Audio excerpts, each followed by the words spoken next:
Kągi, jaunieji kolegos, šitas video, manau, bus visai galbūt įdomus ir vairo asams, ir vairavimo virtuozams, ir profesionalams. Tai lauksiu kritikos, lauksiu kažkokių papildomų patarimų. Jeigu turite, diskutuokim, viskas labai fain. Aišku, ten tai heiterius tai trinsiu nafik, nes čia niekam neįdomu tokie dalykai, kai ten viens iš kito maivosi. O konstruktyviai, jeigu ką pasiūlysi, tai priimu 100%, padiskutuojam, pasvarstom, kas būtų geriau, kas blogiau. Tai šitą video padalinau į dvi dalis. Žadėjau iš pradžių viską malti į vieną krūvą, kad aiškinti, kaip ką reikia tikrinti ir iš karto kokios gali būti ten klaidos ar dar kažkas tai, bet nusprendžiau, kad iš pradžių paaiškinsiu viską iš eilės kanaliai, kiek įmanoma. O antroji daly parodysiu, kur kokios kliurkos yra, ar kokie, sakykim, ten sugadinimai man išlindo. Viskas čia iš mano praktikos tik tai. Tai bus video iš dviejų dalių. Pažiūrėkite iki galo. Kam patiko nykštį į viršų, kam kas kilo klausimų, klauskit, o jeigu norit padiskutuoti, su malonumu tą ir padarysiu. Tai kągi, jaunieji bičiuliai ir vairo asai, pradedam vilkiko patikrinimą. Važiuojam. Taigi, vilkiko patikrinimas prieš darbą testo egzaminą. Ką turim? 25 metų trečią vilkiką. Jį šiandien ir tikrinsim. Pirmas dalykas, į ką atkreipia egzaminatoriai ir instruktoriai dėmesį, tai yra, kaip jūs įlipat į kabiną. Nepatikėsit, bet yra taip. Tai galite užsidėti arba minusą, arba pliusą. Vien nuo to, kaip jūs įlipsite į kabiną.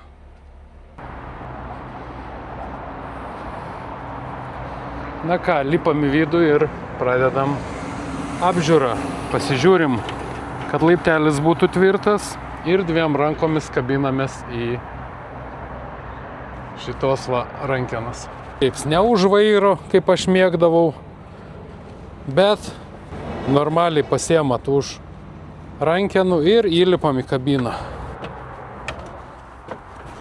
Pas mus tai yra vadinama 3 taškų sistema, 3 atramos taškų sistema, taip sakykim. Tai visą laiką turi būti 3 taškai, 2 rankos ir viena iš kojų ant laiptelio.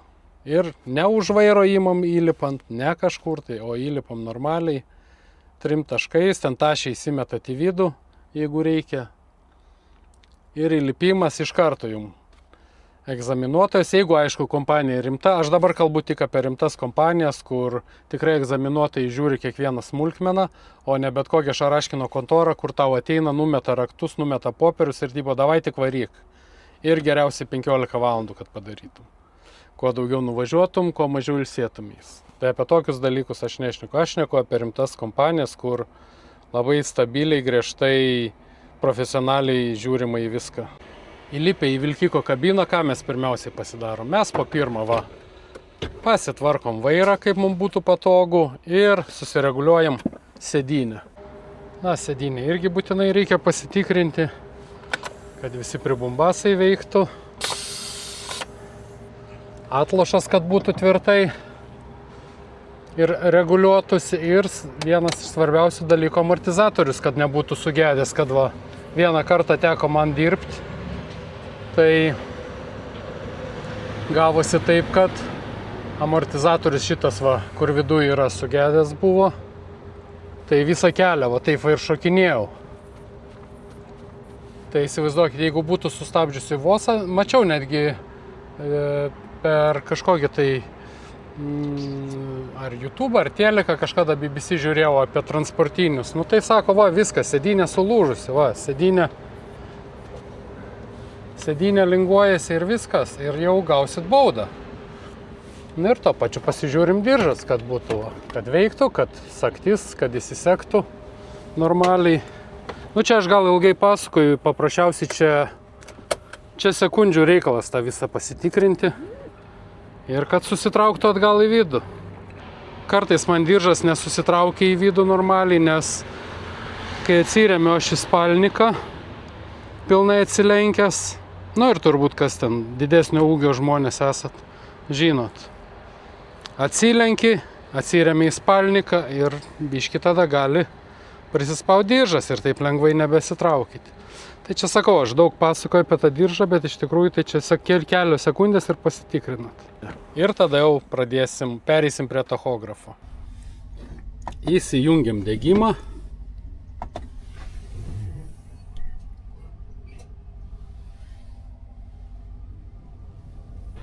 Tai, kaip žinot, čia daug neapsistosiu ties tachografu, tai įsistatom kortelę, įsivedam vakarykštę dieną, jeigu dirbot, jei nedirbot, tai šios dienos pradžią, kiek ten laukėt, kiek ką, viską galit susivesti.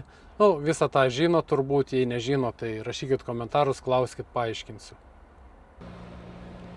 Taigi, įsidėjus tachografo kortelę, susivedus visus duomenis, ten vakarykščius, šiandienykščius, yra dar vienas niuansas su tachografu, kurio aš atvirai pasakius netikrinu, kol dirbau Europoje, tai taip.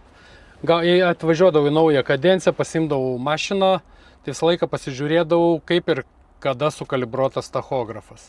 Tai tachografas, kaip žinot, kalibruojamas 2 metam, nebent yra keičiama pavarų dėžė arba padangų, reiškia, skersmuo, sakykime, keičiami ratai padangos, tada reikėtų vėl kalibruoti. Na ir anksčiau, kai Europoje dirbau, dar atsimenu, būdavo čia kažkur prie tachografo tokia lentelė, bet tai čia buvo seni geri laikai. O dabar tachografo kalibravimo lentelė yra, bent jau Mercedes'e yra štai ant durų rėmų. Ir jums svarbiausias skaičius yra kalibravimo data plus 2 metai. Tai reiškia, pasižiūrim, kada sukalibruotas tachografas, pridedam 2 metus ir turim rezultatą ir žiūrim. Jeigu jau tenai belieka porą mėnesių, tai jau būtinai praneškit managementui, vadybininkams savo ir tegu tvarko, kad paskui jums nekiltų problemų, nes prancūzai, vokiečiai patys žino, ten nesiceremonijas su tokiais dalykais. Parašykit, ar esat kas nors iš jūsų su to susidūręs, kad būtų pasibaigęs tachografo kalibravimo laikas, ar būtų prisikabinę kažkur tai Europoje, Lietuvoje ar kažkur Anglijoje dėl to, kad buvo kažkas tai negerai su šito dalyku. Tai rašykit komentarus. Tai va. Ir ką, tęsim toliau vilkiko patikrinimą.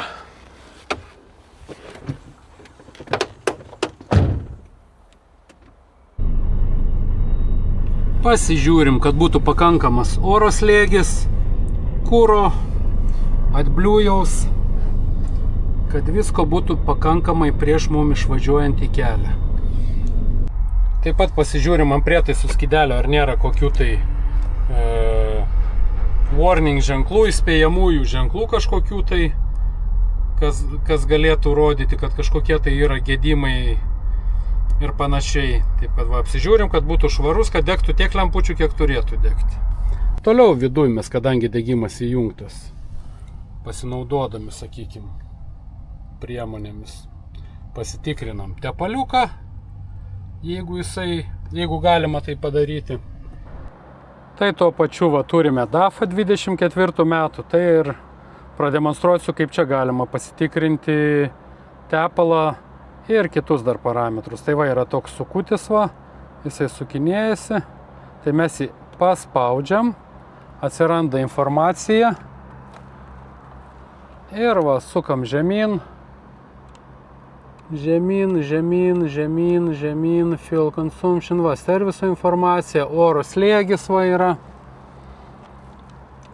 toliau padangų slėgis, baterijos statusas, filtro statusas, aušinimo skysčio temperatūra ir turime tepalo lygį, toks skaitmeninis matuoklis yra, viskas aišku. Ir viskas, vėl tada spaudžiam, šitą mygtuką spaudžiam, kur yra rodikliai išeiti, išeinam ir grįžtam vėl į pagrindinį meniu. Na, o pipinė, jeigu norit pasitikrinti DAF-ę, tai yra čia. Ir valytuvų apiplovimas skystį patikrinti ir valytuvus šitas mygtukas. O toliau jau pradedame apžiūrinėti vilkiką iš vidaus. Pasižiūrime, ar nieko nėra sudaužyta kažko, tai kažkokių aštrių dalykų, plastikų, kažkas tokio. Šiuo atveju turiu 25 metų Mersiuką. Pasižiūrim, kad abi kameros veiktų. Priekinis stiklas, kad būtų tvarkingai nesuskylęs, nesudūžęs. Ten pasižiūrėsit reglamentą, kiek gali būti jis įdūžęs. Aukščio matuoklis. Kai prisijungsit priekabą, būtinai tas turi būti. Ir būtinai paskui priekabą, kai kabinsitės, turit pasižiūrėti teisingą, nusistatyti, susiskaičiuoti aukštį. Ir kabinos aukštis taip pat turi būti atskirai užrašytas, jeigu važiuosit vien tik su vilkiku. Na ir čia palei vidų viską pasižiūrim, kad viskas veiktų, kas turi veikti. Taip pat nepamirštam pasitikrinti, ar langai atsidaro abiejų pusių ir užsidaro. Pasižiūrim, ar užsirakina automobilis iš vidaus, ar atsirakina. Čia jūsų saugumui. Ir tada apsižiūrim vidų, kad nebūtų jokių ten nulaužytų detalių, dar kažko, tai kad viskas būtų tvarkingai, viskas veiktų, ten šaldytuvai, stalčiai. Va, čia dar plėvelė nauja šitai. Nu, tegu būna jinai. Ir apsižiūrim viską, va, durelės visos, kad būtų uždarytos. Liuko va tas plasmasinis dangtis dažnai būna nuraktas. Ir taip toliau ir panašiai. Ranktūriai būna nulaužyti. Taip, kad pažiūrėkit, kad visas vidus būtų tvarkingas. Nes jeigu kažkas netvarkingas, sakykime, kad uždengti savo nugaros apatinę dalį, iš karto fotografuojate, einate į ofisą, pranešat. Ypač jeigu esat naujas vairuotojas ir ypač jeigu esat agentūrinis vairuotojas. O jeigu įdarbinimo metu, sakykime, su instruktorium tos visus dalykus darot, tai rodo, čia blogai, čia sulaužyta, fotografuoti, raportuojam dabar, neraportuojam, gal ten speciali mašina yra, kuri treningus tik atlieka, tai tenai gal jau buvo, instruktorių žino, bet tai tą dalyką instruktoriui visada pasakykit. Tai va, apsižiūrim, viskas vidus ok, nu ir ką, galim pasižiūrėti tada, ką dar iš vidaus galim, valytuvus ir vandens apipurškimo skysčio ar yra. Na ir be abejo nepamirškit pasitikrinti pipinę. Pipinė tvarkoj. Vidus ok pas mus dabar, sakykim, viskas tvarkinga, švaru, gražu. Dar vienas svarbus dalykas. Va, šį sėdynę atsilenkiau, aš dabar rydžite esu. Tai yra Plating Certificate. Tai Plating Certificate, vadinama VTG 6 forma. Va, čia įrašusi. VTG 6A čia rašusi, ne, nu nesvarbu. Tai jinai vadinasi Plating Certificate ir joje yra nurodomi. Va, sakykime, šiuo atveju aš turiu rigidą 18 tonų, va yra nurodyta maksimali masė, reiškia ir svoriai, kurie gali būti maksimalus ant ašies. Šitas dokumentas, o kaip Saulutė gerai pašvildė, va, išduota DVSA, Drive and Vehicle Standards Agency, ir jinai privalo būti kiekvienam vilkike, sunkvežimėje, nesvarbu, jeigu transporto priemonė virš 3,5 tonos, tai jisai privalo būti. Laikomas dažniausiai va kabinoje yra. Taip kad būkit atidus, nepamirškit pasitikrinti ir šito dalyko. Jeigu kartais jo nėra, tai be abejo kreipkitės, eikite į transporto ofisą ir sakykit, va, nėra to dokumento, jo gali fiziškai kartais ir nebūti mašinoj, bet jis privalo būti išduotas. Bet šiaip iš savo praktikos, tai aš gal tik vieną kartą esu matęs, kad jo nebūtų. Tai tada ėjau į ofisą, pasakė, kad viskas tvarkoje yra ir aš toliau sėkmingai išvažiavau. Bet jeigu esat naujas vairuotojas arba agentūros vairuotojas, atėjote naują kompaniją, būtinai šitą reikalą išsiaiškinkit. Prieš einant į lauką, ką aš rekomenduočiau pasidaryti? Užsivedam automobilį ir pasižiūrim vieną dalyką. Tai kadangi čia yra triašis automobilis, kad geriau pasižiūrėti ir matyti, apžiūrėti padangas, aš ką rekomenduoju? Aš rekomenduoju visą laiką, kad tinginys būtų nuleistas ir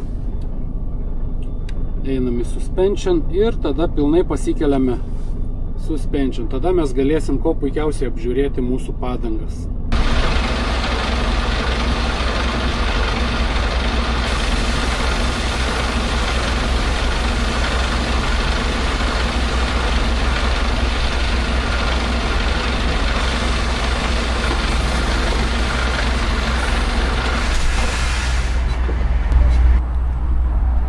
Na va, ir dabar ko puikiausiai, va matot, yra didelis tarpas, ko puikiausiai apsižiūrite tinginį, nes jis būna labai dažnai sudraskytas, ypač ant merso.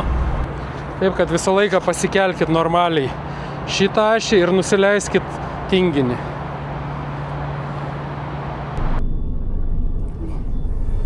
Štai, pilnai pasikėlė mūsų galinė pakaba ir einam apžiūrėti iš lauko. Iš lauko apžiūrint taip pat reikėtų apžiūrėti ir padangas, ir visą išorę, ir taip pat šviesas. Šviesas tai galima, jeigu nėra pas jūs ant rakto tokio dalyko, kur čia pas mane tas raktas buvo, jeigu nėra tokio dalyko ant rakto kaip atskirai šviesų patikrinimas, tai galim, va, įsijungiam avarinį, įsijungiam lempas ir einam aplinkui, tikrinamės. Nepamirštam vizualiai apsižiūrėti kamerų, jeigu yra murzinos nusivalyti, apsižiūrėti ar nėra apdaužytos, nu čia labiau iš anos pusės. Vėlgi laikomės dviem rankom už abiejų rankenėlių ir pradedam apžiūrą. Na ir apsižiūrim be abejo, kad kameros būtų sveikos, nesudaužytos, plastikai nenukrušti. Na, jeigu turite mašiną su veidrodžiais, tai be abejo einat apsižiūrit veidrodžius iš abiejų pusių, iš vidaus, iš lauko, kad plasmasas nebūtų nudaužytos. Čia viskas gerai. Čia puikiai, va, apsižiūrim, pasižiūrim, kad nieks nebūtų sudaužyta, nudaužyta. Tai apsižiūrim, ar padangos yra geros kondicijos. Apsižiūrim, ar viskas tvarkoja su ratų varžtų indikatoriais. Einam iš toliau, apsižiūrim, ar niekas gale nevarva, ar viskas gerai, nėra pribėgę tepalų kokių. Na ir pasižiūrim tada to pačiu šviesas. Šviesos pas mus viskas tvarkoj. Ir tada apsižiūrim visus plastikinės detalės, valytuvus, gumelės ar tvarkingos, plastikinės detalės. Dar atsidarom kapotą. Kur šitas yra? Vienoj pusėj, kitoj pusėj. Kur čia nėra?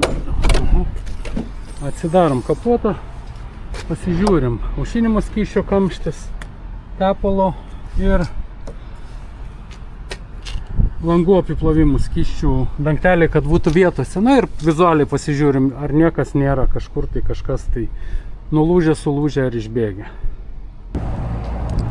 Kampai visi, laiptukai ar yra neišdaužyti, nenudaužti. Anglijai reikia pasižiūrėti, ar yra numeris. Toliau labai vienas svarbus dalykas. Čia va yra toksai dokumentas, kuris turi būti kiekvienam vilkike, kur yra surašyta, kokie svoriai gali būti ant ašių. Atsidarom burdačioką, jeigu toks yra. Ko čia reikia mums? Čia yra tam tikra spina, diržai, Andersono laidas, jeigu reikėtų liftą prikabinti. Nu, ta prasme, čia jau yra individualiai. Kiekviena firma turi savo kažkokius dalykus, tai čia jau priklausys nuo to, kokioj firmai dirbsit. Na ir antra kamera, veidrodžiai. Čia saulė labai šviečia. Apsižiūrim veidrodžius, vėl apsižiūrim varžtų indikatorius, apsižiūrim padangas, užmetam akį į variklių skyrių. Čia uždaryta. Apsižiūrim visus plastikus. Jeigu atsidaro spoileris, pasižiūrim spoilerį, pasitikrinam serviso savaitę, pasitikrinam aukštį balno, pasitikrinam MOT, tas vadinamas technikinė apžiūra, pasižiūrim laidai, kad būtų visi tvarkingi, visos metalinės dalis, kad būtų tvirtos, kuro bakas, taip pat pasižiūrim, kad būtų viskas tvarkingai, nenulūžę, nesulūžę.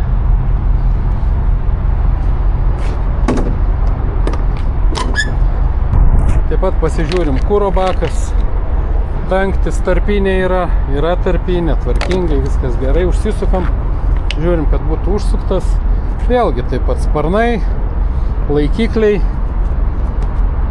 kad viskas būtų tvirta, vėlgi padanga tinginio, kad būtų visa tvarkinga, vėlgi varžto indikatoriai teisingai rodytų, sparno laikikliai purvasaugių. Vėlgi, čia galim pasižiūrėti, kad viskas būtų tvarkoj, nieko nebūtų įstrigę. Vėlgi, sausas, kad būtų, kad varžto indikatoriai būtų tvarkingi. Na, o antrą padangą, tai ką? Paimkite ir su ranka, pajudinkite ir pažiūrėkite, ar nėra jinai. Nes jeigu bus visiškai išsileidusi, tai ir pajusit, kad jinai visą klebo. Man asmeniškai taip nebuvo nutikę, bet mano kolegui vienam tai netgi 2 kartus buvo. Ateina, sako, pajudinu, tai kur, sako, tabaluoja viskas. Nu, tai va antrą padangą taip galim pasitikrinti. Aišku, kai priekabą prisijungsi, tada iškart pasimatys. Tai va, jeigu ką žinot geresnį metodą, kaip pasitikrinti tą vidinę padangą, nu tai parašykit.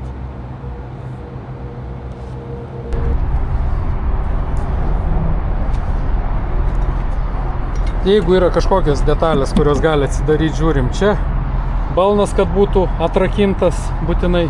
Na ir pasižiūrim, kad slydės nebūtų sulankstytos va šitos dalis. Ir iš galo pasitikrinam šviesas. Tvarkoj.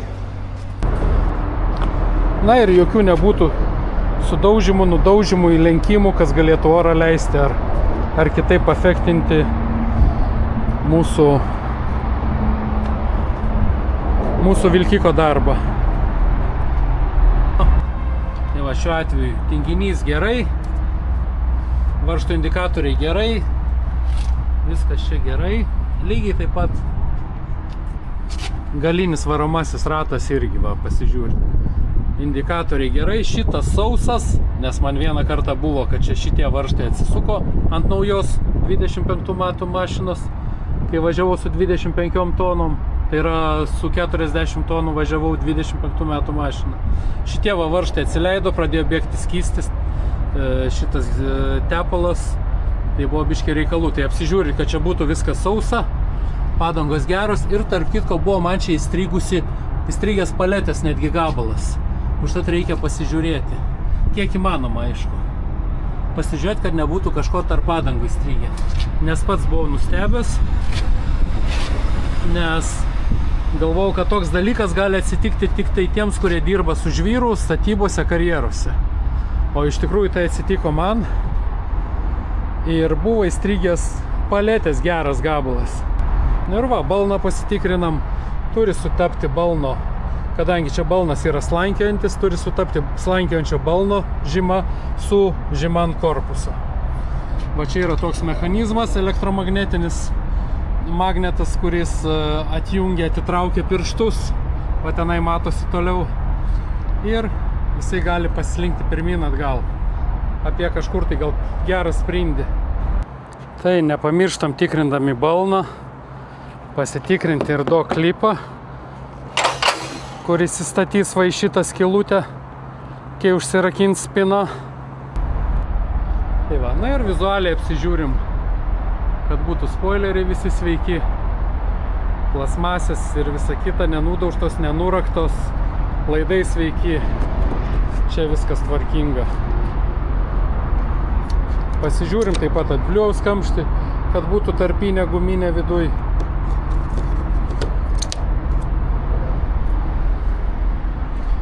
Taip pat priekinės padangos, visos plasmasės, kiek įmanoma. Jau čia lipant pasižiūrėjom. Na ir vizualiai apsižiūrim. Galim užmesti akį netgi į variklių skyrių, ar ten kažkas nebėga, nešlapia ir taip toliau. netgi vienas iš punktų yra pažymėta, kad būtų no smoking stikeris. Tai reiškia, stikeris pas mus firmai jis turi būti, yra netgi, kai darai čekus, tenai netgi yra vienas iš punktų, ar yra stikeriai, kad nerūkyti. Tai vat netgi tokie dalykai.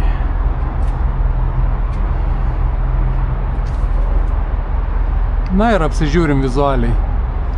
Visas plasmasinės ir metalinės dalis, kad nebūtų nieko sudaužyta, atplyšę ar galėtų kelti kokią tai grėsmę saugumui, judėjimui kitiems žmonėm.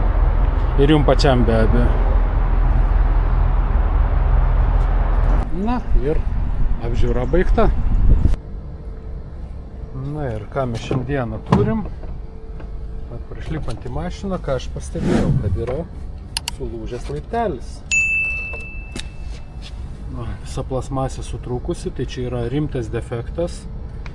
Ir reikalinga eiti į ofisą, rašyti defect nautą ir varyti pas mechaniką, nes tai yra pavojingas skaitosi. Slipsit, sprūs koją, gausi traumą. Ir va šitokių dalykų neturėtų būti. Ir antras dalykas šiandieną. Einam pasižiūrim kapotą. O kapotas šiandieną pas mus atidarytas, neužtrenktas. Nu ką, laiptukas naujas pakeistas. O, nuliovas. Senas čia mėtosi, nu ir zašabys. Nu ir kaip jums tokie bajeriukai?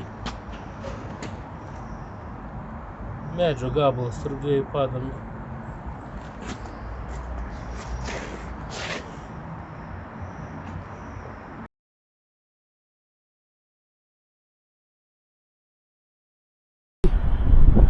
Ir žiūrėkit, ką aš čia turiu.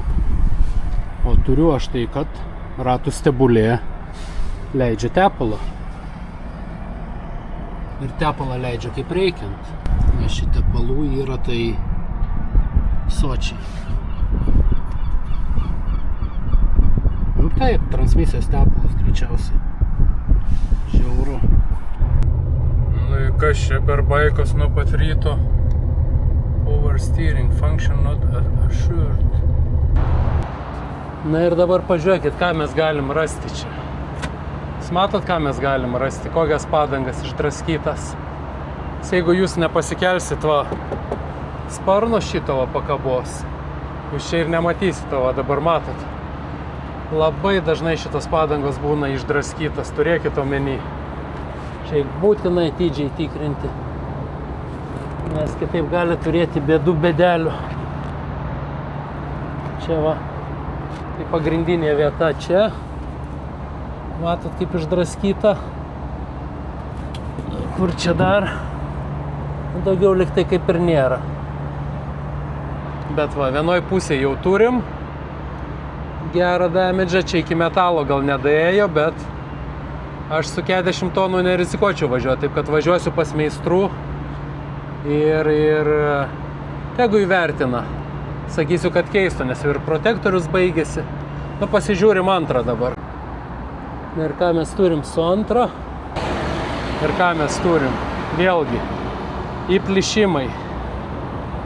Dar šitai va skylės. Tai va. Matot, kokios kondicijos čia padangos yra. Taip, kad turit būtinai atidžiai žiūrėti viską. Va, dar. Čia vienareikšmiškai reikia važiuoti, tegu keičia padangas. Važiuosiu dabar į... Va, visur išplėšyta, matot. Tai va. Taip, kad visą laiką pasikelkit normaliai šitą ašį ir nusileiskit tinginį.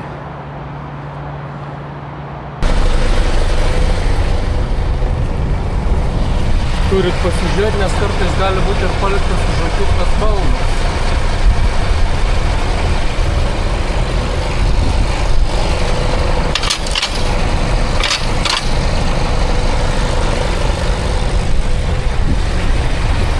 Dabar balnas atsirakino. Nežinau, kas taip sugebėjo, bet faktas, kad balnas buvo paliktas užrakintas. Tai apžiūrinėdami kabiną, kai darote patikrinimą, atkreipkite dėmesį, kad nebūtų tokių visokių dalykų. Va, čia trūksta dviejų, čia ne mygtukai, čia turbūt tos plasmasės, bet jos yra išraktos. Tai ypač, kai naujas vairuotojas esat, naujoje kompanijoje ar per agentūrą dirba, tai būtinai turit nufotkinti, nuneškite telefoną, parodykit. Kad, kaip sakant, užsidengti savo nugarą arba nugaros apatinę dalį. Nu, va, viskas kaip ir gerai. Kažkas sugebėjo čia įrūryti. Nu, normaliai, ne? Kaukštelėjo. Čia suvaryta. Nu, malačiai. Gerai, reikia sugebėti čia. Na ką, šiandien naują mašinytę. Tikrinosi tepaliuką. Nu, žiūrėkit, ką radau. Kažkoks va. Nu ką, žinau, kaip pavadinti tokį žmogų. Paėmė, nulupo ir nulaužė lentyną. Nu, nes jam pamiegoti reikėjo, supranti. Vietoj to, kai jau toks miego norėtojas, tai bent jau raktus nešiokis, kad atsisukti tos 3 varžtus. Dabar paėmė, nulupo. Nu ką tu žmogus gali pasakyti. Tai ką šiandieną turim? Šiandieną turim, kad sparnas išėjęs iš savo vėžių. Na, matot. Na, tai čia vienu judesiu mes paimam, susitvarkom, tai čia ne problema. Tikrinam slydės ir ką mes turim. Ir turim, kad viena slydė yra palenkta. Nu va, šį kartą abidvi slydės nulankstytos. Ir ta nulenkta, ir ta nulenkta. Laidai nesutvarkyti. Nu, grynas lodoris važiavęs šį. Laidai numesti, palikti. Čia suvarytas. Čia irgi va sukulta. Nu, lapatresas grynas važiavęs.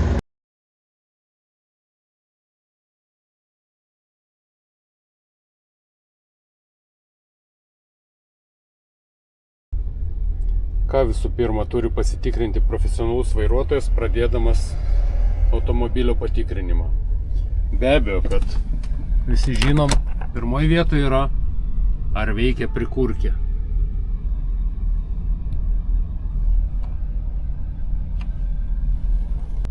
Ką pirmoje vietoje turi pasižiūrėti ir pasitikrinti profesionalus vairuotojas, pradėdamas mašinos patikrinimą, check-upą. Visų pirma, be abejo, kad ar veikia Webasto šildymas autonominis.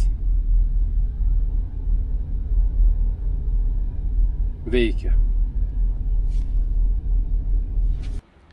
Tai ačiū, kad pažiūrėjote iki galo. Jeigu kyla klausimų, juos užduokit. Jeigu norit padiskutuoti, lauksiu jūsų komentaruose.